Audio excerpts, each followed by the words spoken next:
Hello guys, magandang hapon. Bali, mamamasyal po kami ni Mrs. Ano lang po, napagplanuhan lang po na mamasyal. Ayan po Mrs. Bali, maglalakad-lakad lang po tayo dito sa sa kalsada.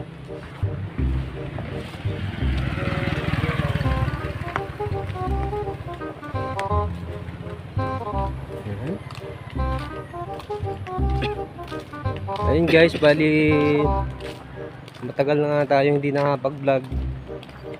Pero ngayon gagawa tayo ng vlog kahit paano.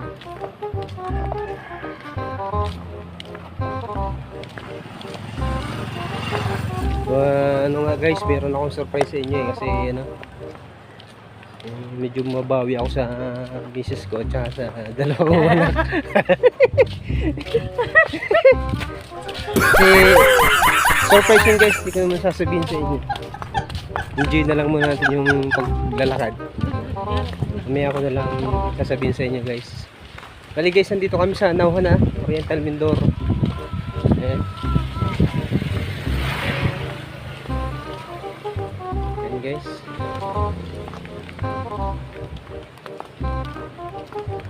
Ayun guys nga pala yung ako nga pala guys ay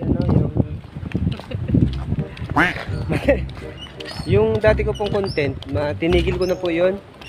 Baka naghihintay pa po kayo ng vlog ko na manok. Wala na po yun.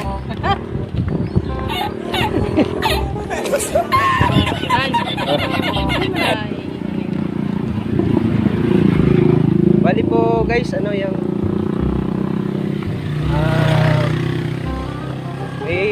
may apply po ako abroad. Bali surprise po, may ako na sasabihin. Okay guys, update nyo lang kayo mamaya.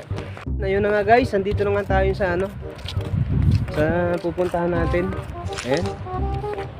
Bali ito po ay barangay, ano barangay ito? Ha? Barangay Estrella po. Bali papunta po kami ng tabing dagat.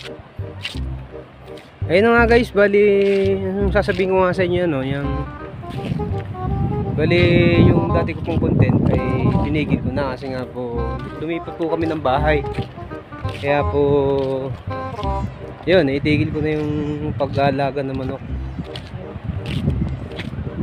Pero po yung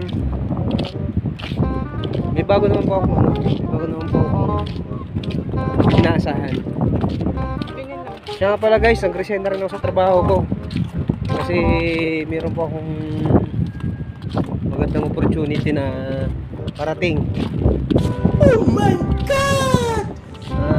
Gusto ko po sabihin sa inyo pero wag na muna ngayon. Pag siguro po yung talagang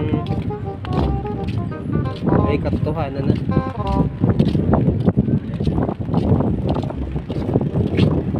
Kami po ay nagdi-date ng asawa ko. Man, masaya ka ba? Masaya po yung asawa ko nila. Tungo-tungo lang.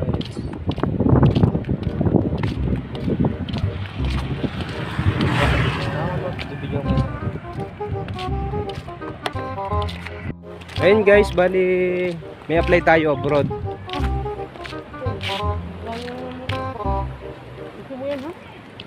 Ha? Hindi ko mapakali sa buhay mo. Isa vlog ko naman na rin. Hindi man kahit pa. And guys, bali papunta kami sa sa paroroonan. Hindi po namin alam po saan kami patungo. Bali napag-isipan lang po namin mag-asawa na maglakad-lakad. At para naman po ma-exercise yung aming mga tuhod. Kasi po kami ay nasusobrahan na sa cholesterol dahil yung palibasang haho ay masasarap ang ulam. Puro mga tuyo ho. Tinuyo ho na pusit. Hindi man. Hindi.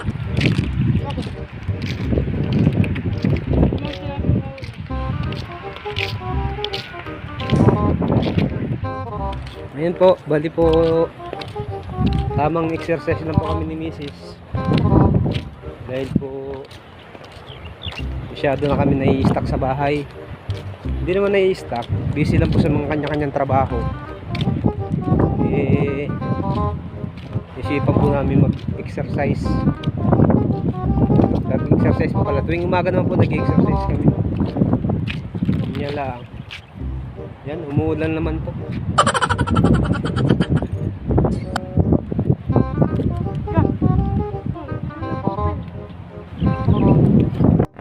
So guys,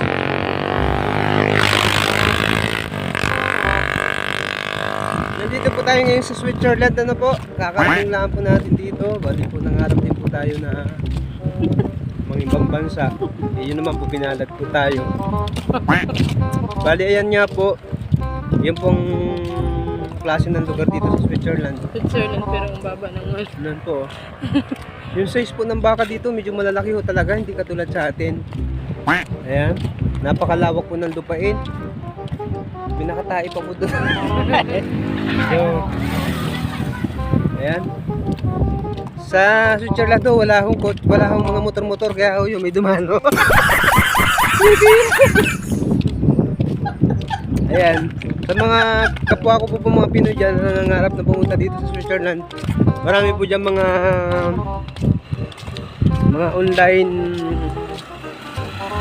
online hiring ano po, mga job order po, pwede po kayo mag-apply doon. Bali ako po yung magwa 1 week ko lang dito sa Switzerland. Ayan. Ang trabaho ko po dito ay Switzerland may mangga. ang trabaho ko po dito ay dairy farm. Yung ano po, yung nag-aalaga po ng mga baka. Tapos yung mga gataso, yung kinukuha namin. Bali po ang isa sa mga mayayamang bansa ang Switzerland sa gatas. Sige guys, medyo malakas ng panahon eh, umuulan eh. Update tayo guys sa bahay pag uwi ko, no?